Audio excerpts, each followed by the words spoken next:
সুপ্রিয় উপস্থিতি, আমাদের ধারাবাহিক আলোচনার বিষয় ছিল হকুল জার, প্রতিবেশীর হক। আমরা গত জুমায় কিছু আলোচনা রাখছিলাম। আল্লাহ সুবহানাহু ওয়া তাআলার কাছে তৌফিক চাচ্ছি, আপনাদের দোয়া চাচ্ছি। আল্লাহ পাক রব্বুল আলামিন আমাদের সবাইকে এই বিষয়টি জেনে বুঝে যাতে আমরা আমল করতে পারি, আল্লাহ পাক আমাদের সবাইকে সে তৌফিক দান করুক। আমরা সকলে পড়ছি আল্লাহুম্মা আমিন। সম্মানিত উপস্থিতি, আমরা গত জুমার মধ্যে আমরা আলোচনা করছিলাম প্রতিবেশী কয় প্রকার? 3 প্রকার। এক নাম্বার হলো এক প্রতিবেশী, দ্বিতীয় আত্মীয়, তৃতীয় মুসলিম। দ্বিতীয় নাম্বার হলো এক প্রতিবেশী, দ্বিতীয় মুসলিম। 3 নাম্বার হলো প্রতিবেশী কিন্তু অমুসলিম। আমরা দেখেছি সাহাবায়ে কেরাম এবং আল্লাহ রাসূল সাল্লাল্লাহু আলাইহি ওয়াসাল্লাম তাদের সাথে কিভাবে আচরণ করেছেন। আমরা আরেকটি হাদিস পাই, হযরত ইবনে আব্বাস রাদিয়াল্লাহু তাআলা আন, উনি যখন বাড়িতে কোনো গোশত পাকাতেন বা ভালো রান্না করতেন, তিনি তার যারা সেবক ছিলেন, চাকর ছিলেন, তাদেরকে জিজ্ঞেস করতেন, তোমরা কি এখান থেকে আমার ইহুদি প্রতিবেশীকে কি কিছু দিয়েছো নাকি? তখন ওনার যারা সেবক ছিলেন, যারা কর্মচারী ছিলেন, বাড়িতে যারা কাজের লোক ছিলেন, ওনারা বলতেন, ও আব্দুল্লাহ ইবনে ওমর, কেন আপনি আগে আপনার ইহুদি প্রতিবেশীর কবর নিচ্ছেন? আব্দুল্লাহ ইবনে আমর বললেন, ওমর বললেন, ও আমার বাড়ির সদস্য, ও আমার বাড়ির লোকেরা, ও আমার পরিবার পরিজন। কারণ বিশ্বনবী মুহাম্মদ রাসূলুল্লাহ সাল্লাল্লাহু আলাইহি ওয়াসাল্লামের কাছে জিবরাইল যতবার আসতেন, ততবার বিশ্বনবী সাল্লাল্লাহু আলাইহি ওয়াসাল্লামকে প্রতিবেশী সম্পর্কে সব সময় নসিহত করে যেতেন, নসিহত করতেন। সেজন্য আমি আমার ইহুদি প্রতিবেশীর কবর আমি রাখি। সুবহানাল্লাহ, আল্লাহু আকবার। সুপ্রিয় উপস্থিতি, এজন্য হযরত ইবনে ওমর দুটি কথা বলতেন। উনি বলতেন, বাড়ি করার আগে তুমি আগে প্রতিবেশী দেখো, বন্ধুত্ব করার আগে তার রাস্তাঘাট দেখো। খুব গুরুত্বপূর্ণ কথা। আসলে যদি আপনার পাশের বাড়ির মানুষ ভালো না থাকে, আপনি পরিবারের মধ্যে থেকেও আপনি শান্তি পাবেন না, অশান্তি। আর কোথাও গেলে রাস্তাঘাট ঠিক না থাকলে আপনার কাছে বিরক্তি মনে হবে। এই যে এখন দেখেন ঢাকা চট্টগ্রাম রোড কত ভালো, কত সুবিধা। আমরা 3 বা 3.5 ঘন্টার ভেতরে আমরা কি ঢাকাতে পৌঁছতে পারি, ঠিক না? যোগাযোগ অনেক সুন্দর, অনেক সুব্যবস্থা। আর যদি অন্যান্য জেলার মধ্যে যান, যেমন কক্সবাজার, ওখানে আপনি ভালো লাগবে গেলে, কিন্তু রাস্তাঘাট অত বেশি আনা, আপনার একটু জ্যাম হয়ে যায়, একটু বিরক্তির কারণ হয়। এজন্য ঘর করার আগে প্রতিবেশী দেখো এবং বন্ধুত্ব করার আগে রাস্তাঘাট দেখো। আমার ভাইয়েরা, সেজন্য আমরা সবাই আসিয়া আলাইহিস সালামের কথা জানি। উনি যখন মৃত্যুবরণ করছিলেন, শাহাদাত বরণ করেছিলেন, আল্লাহ সুবহানাহু ওয়া তাআলার কাছে দরখাস্ত করেছিলেন, অ্যাপ্লিকেশন করেছিলেন এভাবে, রব্বি বিনিলি বাইতান ইনদাকা ফিল জান্নাহ। রব্বুল আলামিন, আমাকে তো আপনি জান্নাত দিবেন, জান্নাত দিয়ে আপনি আমাকে ধন্য করবেন, জান্নাতের মেহমান আপনি আমাকে করবেন। তবে জান্নাতে যখন দিবা, আপনার পাশে যাতে আমি থাকতে পারি, সেই ব্যবস্থা রব্বুল আলামিন আপনি করে দিবেন। আল্লাহু আকবার। দোয়া কার বলেন? হযরত আসিয়া আলাইহিস সালাম এই দোয়াটি করেছিলেন, রব্বিবনিলি বাইতান ইনদাকা ফিল জান্নাহ, যাতে প্রতিবেশী হিসাবে, আপনার প্রতিবেশী হিসাবে কি করতে পারি, আমি জান্নাতের মধ্যে সহ অবস্থান করতে পারি। সুবহানাল্লাহ। এখন প্রশ্ন হতে পারে, কিভাবে আমরা আল্লাহর প্রতিবেশী হব? আমার ভাইয়েরা, আমরা সবাই জানি আল্লাহ পাক রব্বুল আলামিন বলেন, পৃথিবীর মধ্যে কিছু মানুষ আমার পরিবারের অন্তর্ভুক্ত। অনেক সাহাবী জিজ্ঞেস করলেন, ইয়া রাসূলুল্লাহ, এরা কারা? আমরা গত 2 জুমার আগে আলোচনা করেছিলাম, যারা কোরআনকে ধারণ করে, কোরআনের হাফেজ, কোরআনকে বহন করে, কোরআন অনুযায়ী তাদের জীবন পরিচালনা করে, কোরআন গবেষণা করে আলেম হয়, হাফেজ হয়। বিশ্বনবী বলেন, এরা হলো আল্লাহর পরিবারের অন্তর্ভুক্ত। সুবহানাল্লাহ। সেজন্য আল্লাহ রাসূল সাল্লাল্লাহু আলাইহি ওয়াসাল্লাম বলেছেন, এই পৃথিবীর মধ্যে 4টি বিষয়, 4টি জিনিস সৌভাগ্যের প্রতীক। কিসের প্রতীক বলেন তো? সৌভাগ্যের। 1 নাম্বার হলো আল মারআতুস সালিহাতু। কথাটা আমার না, কথাটা ডাইরেক্ট বিশ্বনবী মুহাম্মদ রাসূলুল্লাহ সাল্লাল্লাহু আলাইহি ওয়াসাল্লামের। 1 নাম্বার হলো আল মারআতুস সালিহাতু, নেককার স্ত্রী। কি স্ত্রী বলেন তো? নেককার স্ত্রী। নেককার স্ত্রী এমন বিষয়, এটা হয়তো বা আপনার জান্নাত, না হয় এটা কি আপনার জাহান্নাম। এরপর 2 নাম্বার হলো ওয়াল মাসকানুল ওয়াসিউ, প্রশস্ত ঘর, ভালো একটা ঘর। 3 নাম্বার হলো ওয়াল জারুস সালিহু, তার ভালো প্রতিবেশী। আর 4 নাম্বার হলো ওয়াল মারকাবুল হানি, ভালো একটা গাড়ি। কি গাড়ি? ভালো গাড়ি। এমনিতেই একটু বিশ্লেষণ করলে আমরা যখন 7 নাম্বার, 8 নাম্বার অথবা 4 নাম্বার গাড়িতে উঠি, কত গ্যাদারিং। তো আল্লাহ পাক রব্বুল আলামিন যদি আমাকে আপনাকে হালাল পথে যদি একটি গাড়ি দান করেন, সেখানে যদি আমরা উঠি বা চড়ি, আমাদের অবশ্যই ভালো লাগবে। কথা বলেন ঠিক কিনা?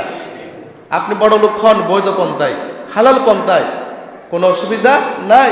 যখন ইসলামের প্রয়োজন হয়, আপনি অকাতরে, আপনি একেবারে একদম খুব স্যাটিসফাই মন নিয়ে আপনি কি করতে পারবেন? ইসলামের জন্য আপনি দান করতে পারবেন, আপনি হেল্প করতে পারবেন, আল্লাহর রাস্তায় আপনি কি করতে পারবেন? সহযোগিতা করতে পারবেন। যেমনি বাবা হযরত উসমান আলাইহিস সালাম ইসলামের জন্য, কোরআনের জন্য বিশ্বনবীকে অনেক কি করেছিলেন? হেল্প করেছিলেন। সুবহানাল্লাহ। এরপর বিশ্বনবী বলেন, 4টি বিষয় হলো দুর্ভাগ্যের প্রতীক, সৌভাগ্যের বিপরীত। বিশ্বনবী বলেন, আল মারআতুস সু, মন্দ স্ত্রী, খারাপ স্ত্রী, খারাপ মহিলা। 2 নাম্বার হলো ওয়াল মাসকানুদ দাইক, সংকীর্ণ ঘর, যে ঘরের মধ্যে মানুষ থাকা যায় না। এরপর বিশ্বনবী বলেন ওয়াল জারুস সু, মন্দ প্রতিবেশী। আপনি ভালো আছেন, কিন্তু আপনার আশেপাশে যে সমস্ত মানুষগুলো আছে, প্রতিবেশীগুলো আছে, এগুলো খারাপ। আমার ভাই একটু ব্যাখ্যা করি। বিশ্বনবী বলেন, ভালো বন্ধু হলো আতর বিক্রেতার মতো। এখন আমি আতর লাগালাম, আপনি যদি আমার পাশে থাকেন, আপনাকে যদি আমি আতর লাগাই নাও দিই, আপনি যখন আমার পাশ দিয়ে হাঁটবেন, আপনি আতরের একটি সুঘ্রাণ পাবেন। কথা বলেন ঠিক কিনা? আমার ভাইরা, বিশ্বনবী বলেন, যদি আপনার একজন ভালো বন্ধু হয়, ভালো প্রতিবেশী হয়, আপনাকে যদি কোনো কিছু নাও দে, হেল্প না করে, আপনি তার কাছ থেকে যে সমস্ত পরামর্শগুলো পাবেন, আপনি কখনো অসুন্দর পরামর্শ পাবেন না। যা পাবেন আপনি ভালো পরামর্শ পাবেন। সুবহানাল্লাহ। এরপর বিশ্বনবী বলেন, খারাপ বন্ধুর উদাহরণ হলো কামারের মতো। আপনি যখন কামারের পাশ দিয়ে যাবেন, কামার মানে কি বলেন তো? ইয়েস, যারা দাসুরি কি করে বানায়। খারাপ বন্ধুর উদাহরণ হলো কামারের মতো। কামারের পাশ দিয়ে যখন আপনি যাবেন, একটি দুর্গন্ধ পাবেন, লোহা পোড়া, অথবা সেখান থেকে একটি উল্কা এসে আপনার জামা কাপড় নষ্ট করে দিবে, ধোঁয়া এসে আপনার একটা অসহ্য একটা অবস্থা হয়ে যাবে। ঠিক বিশ্বনবী বলেছেন, আপনার প্রতিবেশী যদি খারাপ হয়, তাহলে আপনার একটা অসহ্যের কারণ হয়ে যাবে। অর্থাৎ তাদের ছেলে মেয়ে যখন বড় হবে, তাদের মুখ দিয়ে কখনো সুন্দর কথা বের হবে না, গালি বের হবে। এবং তাদের কাছ থেকে যে সমস্ত আচরণ আসবে, কখনো ভালো আচরণ আসবে না। কামার যেমনি ভাবে তার ধোঁয়া দিয়ে, তার আগুন দিয়ে মানুষকে ডিস্টার্ব করে, মানুষের জামা নষ্ট করে, তাদের আচরণ দিয়ে আপনার জীবনকে বরবাদ করে দিবে। নাউজুবিল্লাহ। দেখছেন কত চমৎকার আমাদের প্রিয় নবী মুহাম্মদ রাসূলুল্লাহ সাল্লাল্লাহু আলাইহি ওয়াসাল্লাম এক্সাম্পল, তার মিসাল, দৃষ্টান্ত দিয়েছেন। সুবহানাল্লাহ। 4 নম্বর বিশ্বনবী বলেছেন ওয়াল মারকাবুসসু, খারাপ একটা গাড়ি যেমনি ভাবে আমি আপনি যেভাবে আমরা চলাচল করি, 7 নম্বর 8 নম্বর 4 নম্বর কত গ্যাদারিং হয়, যদি একটি ভালো গাড়ি থাকতো প্রত্যেকের কত আনন্দ না লাগতো। কথা বলেন ঠিক কিনা? এই জন্য বৈধ পন্থায় যদি আল্লাহর কাছে দোয়া করি, রব্বুল আলামিন আমাদেরকে নেককার স্ত্রী দেন, প্রশস্ত ঘর দেন, ভালো প্রতিবেশী দেন এবং ভালো একটি গাড়ি দেন। যেমনি ভাবে আসিয়া আলাইহিস সালাম বলেছেন, রব্বুল আলামিন আপনি যখন জান্নাত দিবেন আপনার পাশে আমাকে অবস্থান করে নেবেন। সুবহানাল্লাহ, আল্লাহু আকবার। তাহলে আমরা আল্লাহর কাছে দোয়াই কামনা করব যাতে আসিয়া আলাইহিস সালামের মতো আমাদের সবাইকে কি করে নেন, কবুল করে নেন। আল্লাহুম্মা আমিন। আমার ভাইরা, শুধু তাই নয়, আপনারা ভেবে অত্যন্ত খুশি হবেন আমার ভাইয়েরা, আমরা যখন জানাজা পড়াই, জানাজার শেষে আমাদের দেশে একটা রেওয়াজ প্রচলিত আছে, হুজুর যখন জানাজা পড়িয়ে ফেলেন তখন আমাদের কিছু ভাই বুঝেন না, আমরা বলে ফেলি লোকটি কেমন ছিলেন। এরকম কথা বলি কি বলি না? আমরা বলে ফেলি, এটা কিন্তু সুন্নাহ বিরোধী, এটা করা যাবে না। বিশ্বনবী বলেছেন, হাদিসটা ভালো করে শুনেন। বিশ্বনবী বলেছেন, মা মিন মুসলিমিন ইয়ামুতু ফায়াশহাদু লাহু আরবাআতুন আহল আবিয়াত মিন জিরানিহা। বিশ্বনবী বলেছেন, আমরা যে কথাগুলো বলি কথাটা আছে, তবে পদ্ধতি ভিন্ন, একটু খেয়াল করব। বিশ্বনবী বলেছেন, আপনার একজন প্রতিবেশী মারা গেল, ইন্তেকাল হয়ে গেল, যদি পাশের বাড়ির আপনাকে কেউ জিজ্ঞেস করে নাই, এমনি মন থেকে বললেন, হাই আমার প্রতিবেশী কত ভালো ছিল, আমার প্রতিবেশী আমার খুব ভালো বন্ধু ছিল, কখনো তার কাছ থেকে অমঙ্গল আশা করি নাই, সে আজকে চলে যাচ্ছে, আমার আজকে কত বেদনা, কত আমি আজকে শোকাহত, আজকে তার মৃত্যুতে আমি গভীর শোকাহত, তার জন্য আমার মন জ্বলে, রব্বুল আলামিন তাকে আপনি জান্নাত নসিব করিয়েন। আল্লাহ রাসূল বলেছেন, যদি আপনার প্রতিবেশী 7 জন মানুষ যদি তার অন্তর থেকে বলে লোকটি ভালো মানুষ ছিলেন, কেউ আপনাকে জিজ্ঞেস করে নাই, বিশ্বনবী বলেন ওই মানুষটি যতটুকু জানে ততটুকুর কারণে তিনি বলেছেন লোকটি ভালো ছিল, উনি সামাজিক ছিল, মানুষের উপকার ছিল। যদি 4 জন মানুষ সমাজের অথবা বাড়ির আশেপাশের লোক যদি এরকম বলে লোকটি ভালো ছিলেন 4 জন, তাহলে আল্লাহ পাক রব্বুল আলামিন তাদেরকে বলবেন, তাদেরকে উদ্দেশ্য করে বলবেন, ও আমার বান্দারা, তার সম্পর্কে তুমি যতটুকু জেনেছো, তুমি ততটুকু তুমি বলেছো ভালো ছিল বলেছো, তবে তার অনেক গোপন পাপও ছিল যা তোমরা জানো না, একমাত্র আমি আল্লাহ জানি। আমার ভাইরা ভালো করে খেয়াল করে আল্লাহ পাক বলবেন, তোমরা তার জানার বিষয়ে সিদ্ধান্ত দিয়েছো, তার অনেক খারাপই ছিল, অনেক পাপ ছিল, অনেক গুনাহ ছিল, পৃথিবীর কেউ জানে না, প্রতিবেশী জানে না, জেনেছেন কে? আমার ভাইরা, জেনেছেন কে?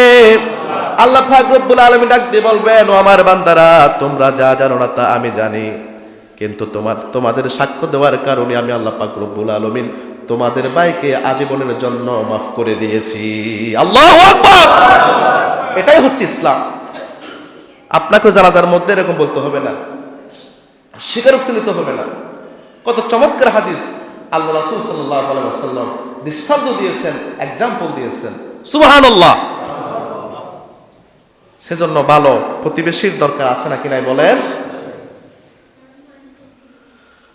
আমার ভাইয়েরা, এই জন্য আমরা গত জুমায় বলেছিলাম, যদি প্রতিবেশী অসুস্থ হয় দেখতে যাওয়া লাগবে, প্রতিবেশীর যদি মৃত্যু হয়ে যায় তাহলে আমি জানাজার মধ্যে উপস্থিত হব, দাফন কাফন উপস্থিত হব। 3 নাম্বার, বিশ্বনবী বলেছেন প্রতিবেশীকে কোনো রকম কষ্ট দেওয়া যাবে না। বিশ্বনবী বলেন,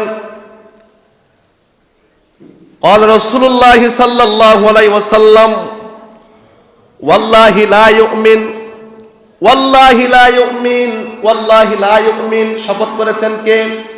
বিশ্বনবী। কার নামে করেছেন? আল্লাহর নামে করেছেন। বিশ্বনবী গুরুত্ব দিয়েছেন, না হলে তিনবার শপথ করতেন না। বিশ্বনবী বলেছেন সে মুমিন নয়, সে মুমিন নয়, সে মুমিন নয়। সাহাবায়ে কেরাম আজীব হয়ে গেলেন, কি লামন ইয়া রাসূলুল্লাহ, সে কি? আবার হতভম্ব হয়ে গেলেন। তাদের মনের মধ্যে ঢরঢর ভাব এসে গেল, ইয়া রাসূলুল্লাহ সে কে যে মুমিন না? বিশ্বনবী বলেছেন আল্লাযী লা ইয়ামানু জারুহু বাওয়াইকাহু। ও আমার সাহাবীরা, ও আমার বন্ধুরা, যার প্রতিবেশী তাকে কষ্ট দেয়, অর্থাৎ যে প্রতিবেশীর কষ্ট থেকে অন্য প্রতিবেশী রক্ষা পায় না, হতে পারে হাত দিয়ে, হতে পারে মুখ দিয়ে, হতে পারে তার কর্ম দিয়ে, অপর প্রতিবেশী নিরাপদ না, এই মানুষটা কখনো মুমিন না। উচ্চাওয়াজ দিয়ে বলি নাউজুবিল্লাহ। শুধু তাই নয়, এটা হলো বুখারী শরীফের হাদিস। ইমাম মুসলিম আরেকটু সামনে গিয়ে বলেন সে মুমিন নয়, সে মুমিন নয়, সে মুমিন নয়। প্রশ্ন করা হলো ইয়া রাসূলুল্লাহ কে? বিশ্বনবী বলেছেন যার জবান থেকে, যার হাত পা থেকে অপর প্রতিবেশী নিরাপদ নয়। বিশ্বনবী বলেছেন এই মানুষটা কখনো আল্লাহর জান্নাতে প্রবেশ করতে পারবে না। নাউজুবিল্লাহ, আল্লাহু আকবার। শুধু ইসলাম নামাজ দোয়া না, শুধু কোরআন তেলাওয়াত না, শুধু জিকির আজকার না। ইসলাম হলো আপনি প্রতিবেশীর সাথে সুন্দর আচরণ করবেন, এটাও কি ইসলাম? বিশ্বনবী বলেছেন ইসলাম দেখেন কত চমৎকার।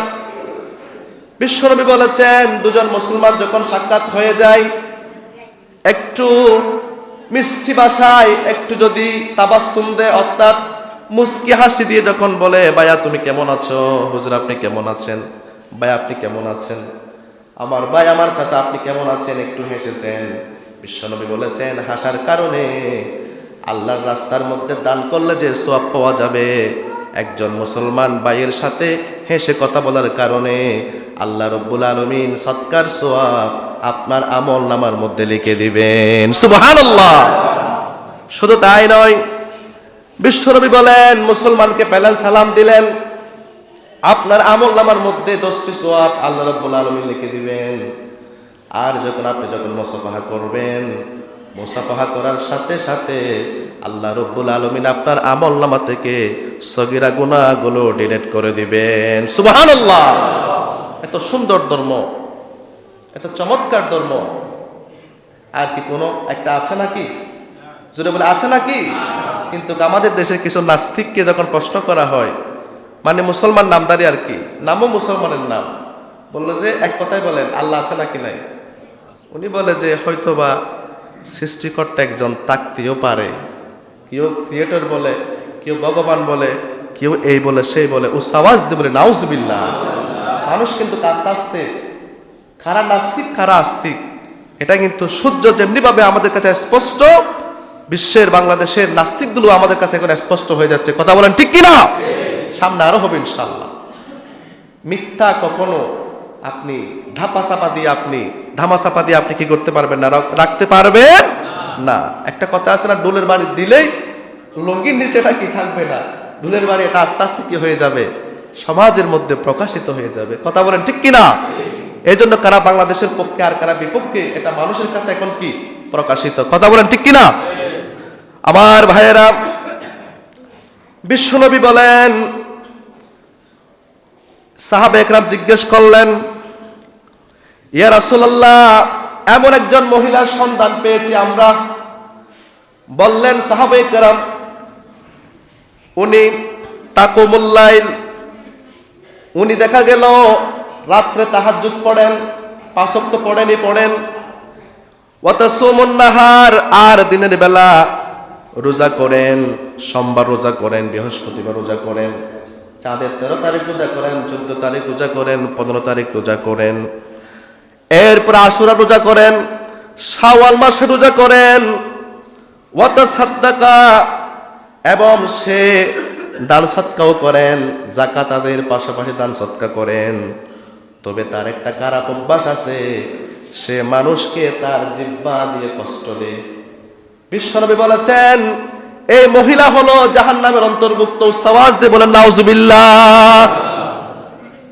আরেকজন মহিলা সম্পর্কে বলা হলো ইয়া রাসূলুল্লাহ, আরেকজন মহিলা পেলাম, সে শুধু 5 ওয়াক্ত নামাজ পড়ে আর রমজানের রোজা রাখে আর যাকাত দেয়, তবে এক্সট্রা কোনো ভালো কাজ করে না, তার জিহ্বা দিয়ে প্রতিবেশীকে কষ্ট দেয় না। বিশ্বনবীর কাছে যখন এই মহিলা সম্পর্কে যখন বলা হলো, বিশ্বনবী বলেছেন এই মহিলা হলো জান্নাতি মহিলা। সুবহানাল্লাহ। তাহলে প্রতিবেশী কষ্ট দিলে আপনার হজ, আপনার যাকাত, আপনার নামাজ, আপনার কোনো ইবাদত আপনাকে সেভ করতে পারবে না। কথাকার আল্লাহ, কথাকার বলেন আল্লাহ। আমার ভাইরা, এই জন্য বিশ্বনবী বলেছেন এমনি চুরি হচ্ছে হারাম, কবিরা গুনাহ। বিশ্বনবী বলেছেন যদি আপনি আপনার প্রতিবেশীর কাছ থেকে যদি আপনি চুরি করেন, ডাকাতি করেন, এমনি বাহিরের কাছে অথবা অন্য এলাকা থেকে যদি আপনি চুরি করেন, তাহলে কবিরা গুনাহ, ঠিক আছে।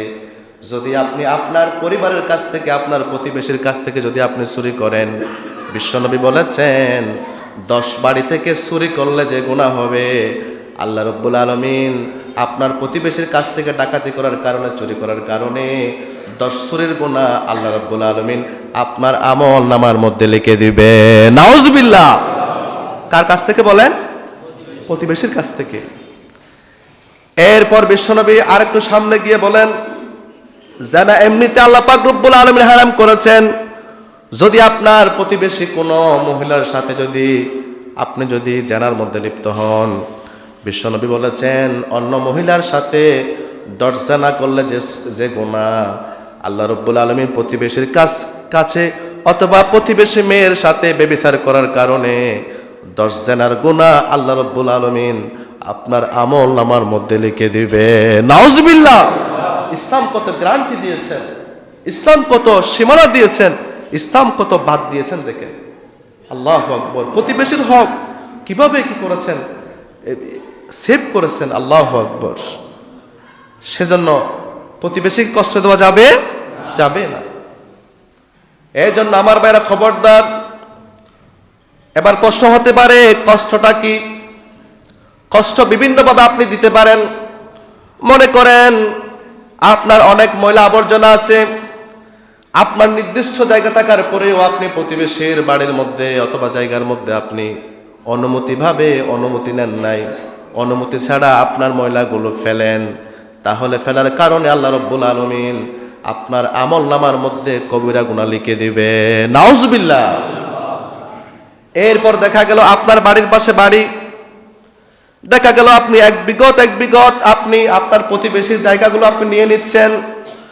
বিশ্বনবী বলেছেন যে ব্যক্তি 1 বিঘত জায়গা আপনার প্রতিবেশীর কাছ থেকে নেবেন, আপনার ভাইয়ের কাছ থেকে অবৈধভাবে নেবেন, আল্লাহ রাব্বুল আলামিন কিয়ামতের মাঠে চোর হিসাবে তুলবেন। 7 তবক জমিন আল্লাহ রাব্বুল আলামিন আপনার গলার মধ্যে লটকিয়ে দিবে। নাউজুবিল্লাহ। এরকম আমাদের দেশে আছে নাকি নাই বলেন? আমাদের দেশে থাকলে মনে হয় আপনাদের এখানে নাই, আছে নাকি? এখানেও আছে। নাউজুবিল্লাহ। আসলে দেখেন পৃথিবীর সময়টা খুব বেশি সংক্ষিপ্ত। করছি কিন্তু যা আছে আলহামদুলিল্লাহ নিজে খেতে পারবো, করতেছি নিজের ছেলে মেয়ের জন্য, এগুলো আপনার ছেলে মেয়ের জন্য হালাল হবে, কিন্তু আপনার জন্য সেটা হারাম ইচ্ছা। আবার ছেলেরা জানলে এটা অবশ্যই ব্যাগ দেওয়া লাগবে। এটা কার জন্য করতেছি আমরা? এজন্য প্রতিবেশীর আপনি যদি 1 বিঘত করেন, আল্লাহ আপনাকে 7 তবক জমিন কি করবেন, লটকায় দিবেন। কত হতে পারে আল্লাহু আলম। এখানে বিজ্ঞানীরা একটা করতেছে যে মানে কি কতটুকু পৃথিবী আছে, অনেক দূর যাওয়ার পর দেখা যায় কি পাইপগুলো কি হয়ে যায়, নষ্ট হয়ে যায়, আর ঢুকতে পারে না। আল্লাহর কুদরতের উপর কেউ হাত দিতে পারবে না। এটা কেউ কি আসমান ফুটতে পারবে? আল্লাহ যাকে ইচ্ছা করেছে নবীকে ওনারা যেতে পারছেন, আর পৃথিবীর কোনো মানুষ যাওয়া সম্ভব না। তাহলে আপনি যদি আইল টেলেন অথবা সীমানা টেলেন, আপনার আমলনামার মধ্যে কবিরা গুনাহ লিখে দিবেন। পাশাপাশি বিশ্বনবীর হাদিস অনুযায়ী আপনি কখনো জান্নাতে যেতে পারবেন না। নাউজুবিল্লাহ। কষ্ট অনেকভাবে দেওয়া যায়। আপনার একজন ছেলে আছে অথবা মেয়ে আছে, আপনার ছেলে খুব ভালো, মেয়েটা খুব ভালো, যখন কোনো বিয়ে করার জন্য কোনো ঘর আসলো, আপনি বলে দিলেন না ছেলেটা তো ভালো না, কিন্তু ছেলেটা নামাজও পড়ে, রোজাও রাখে, খুব ভদ্র, আপনি একটু প্রতিবেশীকে আপনি একটু এলোমেলো বলে দিলেন। বিশ্বনবী বলেছেন এই আপনি এটাকে আপনারা কি বলেন, বনি আর কি, আপনি বনি দিয়েছেন, বনি দেওয়ার কারণে আপনি নিজেই জান্নাতের পায়ে আপনি কোড়াল মেরেছেন। কথা বলেন ঠিক কিনা? আমাদের দেশে আছে, এখানে মনে হয় নাই, এখানেও আছে। নাউজুবিল্লাহ। একজন ভালো মেয়ে, পরহেজগার, তার চলাফেরা, তার আচরণ খুব সুন্দর, বাহির থেকে ঘর আসলো, বললো যে না মেয়েটা খারাপ, নিজের মেয়ের দিকে নিতে চাই, এরকম আছে নাকি নাই? পাশের বাড়িতে ঘর আসলো, এখন আমার সহ্য হচ্ছে না, না না একে ভালো একটা পরিবারের মধ্যে তুলে দেওয়া যায় না, আমারও তো মেয়ে আছে, আসো আমার বাড়িতে আসো। বিশ্বনবী বলেছেন এরকম করেছেন আপনি সরাসরি আপনি কবিরা গুনাহ করেছেন। নাউজুবিল্লাহ। এরকম কোন বাড়িতে বনি দেওয়া যাবে? বিশ্বনবী বলেছেন আপনি একটা জিনিস দরদাম করতেছেন, সেখানে দ্বিতীয় জন এসে বলতে পারবে না এটা কত টাকা, আপনি তখন বলতে পারবেন আপনার সাথে আমার সাথে কেনাকাটার সম্পর্ক যদি শেষ হয়ে যায়, আমার পছন্দ না, দরদার মিলতেছে না, আমি অন্য জায়গায় যখন চলে যাব তখন আপনি তার কাছ থেকে জিনিস দেখতে পারবেন। কিন্তু আমার সাথে আপনার সাথে একটা বিষয়, অথবা একটা গাড়ি নিয়ে, অথবা মাছ নিয়ে, অথবা কাপড় নিয়ে, অথবা সম্পত্তি নিয়ে, জায়গা নিয়ে একটা দর কষাকষি হচ্ছে, সেখানে দ্বিতীয় জনকে না যাওয়ার জন্য নিষেধ করেছেন বিশ্বনবী মুহাম্মদুর রাসূলুল্লাহ সাল্লাল্লাহু আলাইহি ওয়াসাল্লাম। যদি আপনি এই সিদ্ধান্ত ওভারটেক করে যদি আপনি কাজ করেন, আল্লাহ পাক রব্বুল আলামিন প্রতিবেশীকে অথবা ভাইকে কষ্ট দেওয়ার কারণে আল্লাহ রব্বুল আলামিন আপনার জন্য জান্নাতকে হারাম করে দিয়েছে। নাউজুবিল্লাহ।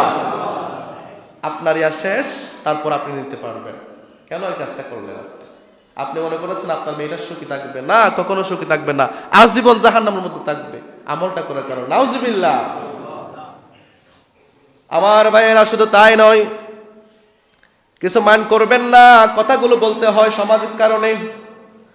প্রতিবেশী বাহিরে চলে গেল, বিদেশ চলে গেল, হজ করতে গেল অথবা প্রবাসে গেল, তার স্ত্রী আছে, হয়তোবা তার প্রয়োজনে তার বাজারে যাওয়া লাগতে পারে, এরকম হয় কি হয় না? অথবা বাড়ির মধ্যে ফোন আছে, আপনি ইয়াং যুবক, আপনি কিন্তু তাকে ডিস্টার্ব করছেন, আপনি পরকিয়া করার জন্য কুপ্রস্তাব দিচ্ছেন। যদি আপনি কুপ্রস্তাব দেন, জানা হবে তো হবে। আল্লাহ রব্বুল আলামিন 10 জন জানাকারীর যে গুনাহ হবে, আল্লাহ পাক রব্বুল আলামিন প্রতিবেশীর মেয়েকে অথবা প্রতিবেশীর বউকে উত্তক্ত আমলনামার মধ্যে লিখে দিবে। নাউজুবিল্লাহ। একইভাবে যদি আপনার প্রতিবেশীর কোনো মেয়ে থাকে অথবা ছেলে থাকে, মেয়ে ছেলেকে ডিস্টার্ব করে অথবা ছেলে মেয়েকে ডিস্টার্ব করে, বিশ্বনবী বলেছেন প্রতিবেশীর ছেলে অথবা মেয়েকে ডিস্টার্ব করার কারণে আল্লাহ রব্বুল আলামিন 10 জন জানাকারীর গুনাহ, ছেলে হলে ছেলে, মেয়ে হলে মেয়ের আমলনামার মধ্যে লিখে দিবে। নাউজুবিল্লাহ। এখন প্রশ্ন হতে পারে হুজুর প্রতিবেশী তো বেশি গুনাহ, তাহলে বাইরে তো মনে হয় করা যাবে, যাবে নাকি এরকম? নাউজুবিল্লাহ। হারাম, এটা হারাম, এটা আরো বেশি গুনাহ। যেমন আপনি বাহিরে গালি দিলে গুনাহ, মসজিদের ভিতরে গালি দিলে আরো বেশি গুনাহ। বিষয়টা এরকম, গুনাহ একটু সহজ আর আর কি। সম্মানিত হাজিরিন, সেজন্য জান্নাতে যদি আমরা যেতে চাই তাহলে কি করা যাবে না? প্রতিবেশীকে কোনোভাবে কষ্ট দেওয়া যাবে না। আর প্রতিবেশীর কষ্ট যে সহ্য করবে, ধৈর্য ধারণ করবে, আল্লাহর জান্নাত তার জন্য অপেক্ষা করছে। সুবহানাল্লাহ। আমার ভাইয়েরা, এরপরে বিশ্বনবী বলেছেন প্রতিবেশীকে ইহসান করতে হবে কথা এবং কর্মের মাধ্যমে। বিশ্বনবী বলেছেন, ও সাহাবী আবু যার, যখন তুমি রান্না করবা তখন তুমি তোমার তরকারির মধ্যে, তোমার সালনের মধ্যে তুমি একটি ঝোল বাড়াই দিবা, কারণ যদি তুমি একটু বাড়িয়ে দাও, তোমার প্রতিবেশী যদি খেতে না পারে, তাহলে তার বাড়ির মধ্যে এক বাটি তুমি তরকারি দিয়ে হলে তুমি তাকে সহযোগিতার হাত বাড়িয়ে দিতে পারবা। সুবহানাল্লাহ। দেখছেন ইসলাম কত চমৎকার। বিশ্বনবী বলেছেন সে মুমিন নয় যে ফ্যাট ভর্তি করে খায় কিন্তু সে জানে তার প্রতিবেশী উপবাস খেতে পারে না। যদি আপনি যদি এই কবরটা যদি না নিই, বিশ্বনবী বলেছেন আপনি খতিব হতে পারেন, ইমাম হতে পারেন, মুয়াজ্জিন হতে পারেন, সভাপতি হতে পারেন, সেক্রেটারি হতে পারেন, অথবা আপনার অনেক টাকা পয়সা থাকতে পারে, আপনি সমাজের মান্যগণ্য, আপনার ছেলে কাচ্ছে, মেয়ে কাচ্ছে, বউ কাচ্ছে, আপনি কাচ্ছেন, কিন্তু আপনি আপনার পাশের বাড়ির খোঁজখবর নিচ্ছেন না। বিশ্বনবী বলেছেন আপনার মুখের মধ্যে দাড়ি থাকতে পারে, টুপি থাকতে পারে, আপনি মুমিনের কাতারে কখনো শামিল হবেন না। নাউজুবিল্লাহ। কথা কি বোঝা যায়? আমার ভাইয়েরা,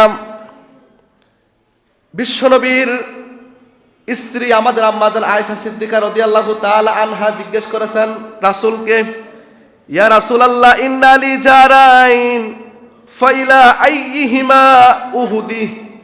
ইয়া রাসূলুল্লাহ আমার দুজন প্রতিবেশী আছে। কয়জন প্রতিবেশী আছে? দুইজন। আমি কাকে আগে দিব? আমার হাদিয়া কাকে আমি আগে দিতে পারি?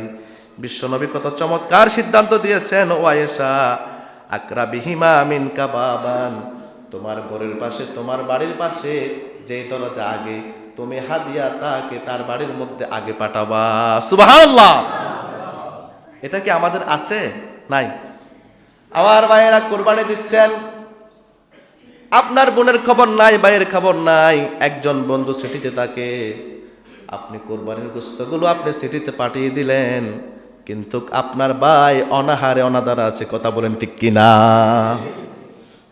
কারণ খোঁজখবর নেওয়া ছিল আপনার ভাইয়ের আগে, কারণ আপনার ভাই এক প্রতিবেশী, দ্বিতীয় আত্মীয়, তৃতীয় মুসলিম, কিন্তু আমরা ভাই বোনদের খবর আগে রাখি না, পর বন্ধুদের খবর আমরা আগে রাখি। কথা বলেন ঠিক কিনা? বিশ্বনবীর সিদ্ধান্ত হলো আগে তুমি আত্মীয়ের খবর নাও, এরপর তুমি বাদ বাকি মানুষের খবর নিবা। কথা বলেন ঠিক কিনা? আমার ভাইয়েরা, বর্তমান সময়ে আমরা পরকে খুব বেশি আপন করি, আবার আপনকে আমরা দূরে ঠেলে দিই। আমার ভাইয়েরা ভালো করে শুনি, পরকে আপন করা খারাপ না, তবে আপনি আপনকে কখনো দূরে ঠেলে দিতে পারেন না। কারণ বিশ্বনবী বলেছেন যে ব্যক্তি রক্তের সম্পর্ক ছিন্ন করবে সে কখনো আল্লাহর জান্নাতে প্রবেশ করতে পারবে না। নাউজুবিল্লাহ। এজন্য যাকাত 20 টাকা, 30 টাকা, 100 টাকা দেওয়ার দরকার নাই। আগে ভাইয়ের খোঁজখবর নেন, ভাই চলতে পারছে কিনা এটা খোঁজখবর নেন। মানুষ জানার জন্য অমুক সাহেব এই জাকাত দিয়ে একেবারে সবাইকে দিচ্ছে জাকাত না। আপনি আগে আপনার বোনের খবর নেন, আপনার বোন চলতে পারছে কিনা, ভাই চলতে পারছে কিনা, আপনার চাচা চলতে পারছে কিনা। কারণ হাদিস বলেছেন, ও আয়েশা তোমার বাড়ির দরজা যার পাশে, তোমার হাদিয়া, তোমার যাকাত তার বাড়িতে আগে পৌঁছবে। সুবহানাল্লাহ। কারণ বিশ্বনবী বলেছেন আত্মীয়কে যদি যাকাত দিতে পারেন 2 সওয়াব, একটা হলো সম্পর্ক, আত্মীয়তার সম্পর্ক রক্ষা করার সওয়াব, আরেকটা হলো দানের সওয়াব। সুবহানাল্লাহ। যদি আপনার ভাইকে দেন ডাবল সওয়াব, আপনার বোনকে দিলে ডাবল সওয়াব, আপনার প্রতিবেশী অর্থাৎ যিনি আপনার চাচা তাকে দিলে ডাবল সওয়াব, আপনি আমাকে দিলে সওয়াব হবে, তবে ডাবল হবে না, হবে 1 গুণ। আমরা কি ডাবল চাইবো নাকি 1 গুণ চাইবো? সবসময় আমরা কি ডাবল চাইবো? এই জন্য যে কোনো ক্ষেত্রে আগে আমার ভাই দেখবেন। ভাই যদি প্রত্যেকের ভাইকে দেখি, সমাজের মধ্যে কোনো অভাব অনটন থাকবে। এরপর বোন দেখবো, বোনের কি অবস্থা, এরপর চাচা দেখবো, চাচি দেখবো, এরপর যারা পাশের আত্মীয় আছে তাদেরকে দেখবো। বিশ্বনবী বলেছেন আগে তোমার আত্মীয়র খোঁজ খবর নাও, এরপর তুমি বাদ বাকিদের খবর নিবা। সুবহানাল্লাহ। তাহলে যে কোনো বিষয় আগে কি করতে হবে? নিজের ভাই বোনদের কি করতে হবে? খোঁজ খবর নিতে হবে, এরপর চাচা চাচি। পারবো তো ইনশাআল্লাহ? এটা হচ্ছে মূল প্রতিবেশী এরা। এরপর আমার আশেপাশে যেগুলো আছে সেগুলো প্রত্যেকে যদি ভাবে খবর নিতে পারে, আর কি কখনো কষ্ট থাকবে? থাকবে না। কিন্তু আমরা হাদিসের আমরা বিরুদ্ধে আচরণ করি বিদায় আমাদের এই কষ্টটা হয়। আমরা বাইরে দিয়ে ফেলি, নিজের বাড়ির কোনো খোঁজ খবরও নেই। কথা বলেন ঠিক কিনা? আজ থেকে কি এই মেসেজটা থাকবে, আগে কি বাড়িতে চেরাক, একটা কথা আছে না? তারপর কিসে চেরাক? মসজিদ দূরে আছে, আগে আপনার বাড়িতে দেন চেরাকটা। মনে থাকবে ইনশাল্লাহ। আজকের মেসেজ হলো সবাই কি আগে ভাই বোনদের খোঁজখবর, এরপরে কি বাকিদের খোঁজখবর। কথা কি মনে থাকবে ইনশাআল্লাহ? অনেক সময় দেখা যায়, ঈদের সময় দেখা যায় ভাই কাপড় কিনতে পারে না, ভাইয়ের বউ কাপড় কিনতে পারে না, অভাব অনটনে ভাইয়ের কর্জ হতে পারে। যখন ভাইয়ের কাছ থেকে হাত পাতে কিন্তু আমাদের সমাজে দেয় না, এরকম ভাই আছে নাকি নাই? আমার ভাই আপনি জাকাত দিচ্ছেন, অন্তত আপনি জাকাতগুলো এমন না যেগুলো জাকাত দিচ্ছি এরকম বলতে হবে না। দেখতে পেয়েছেন আপনার বোন অসহায়, আপনার ভাই অসহায়, আপনি জাকাতের টাকা থেকে আপনি দিয়ে দেন, কবুল করে নেবেন কে? জাকাতটা কাউকে বলে দিতে হয় না এটা জাকাত, এটা অমুক, এটা বলে দিতে হয় না। আপনি চাইলে অ্যাডভান্স 1 বছরের 2 বছরের জাকাত আপনি হিসাব করে আগে দিয়ে দিতে পারেন। সুবহানাল্লাহ। ইসলাম কত চমৎকার পথ আমার জন্য আপনার জন্য কি করেছেন, খুলে দিয়েছেন, ব্যবস্থা করে রেখেছেন। সুবহানাল্লাহ। এভাবে যদি আমরা চলতে পারি আমাদের একটি সমাজ একেবারে সুন্দর, একেবারে একটা সফল একটা সমাজে কি হবে, রূপ দিবে। কথা বলেন ঠিক কিনা? আল্লাহ তাআলা আমাদের সবাইকে আমল করার তৌফিক দান করুন, আমিন। সবাইকে ধন্যবাদ। আসসালামু আলাইকুম ওয়া রাহমাতুল্লাহি ওয়া বারাকাতুহু।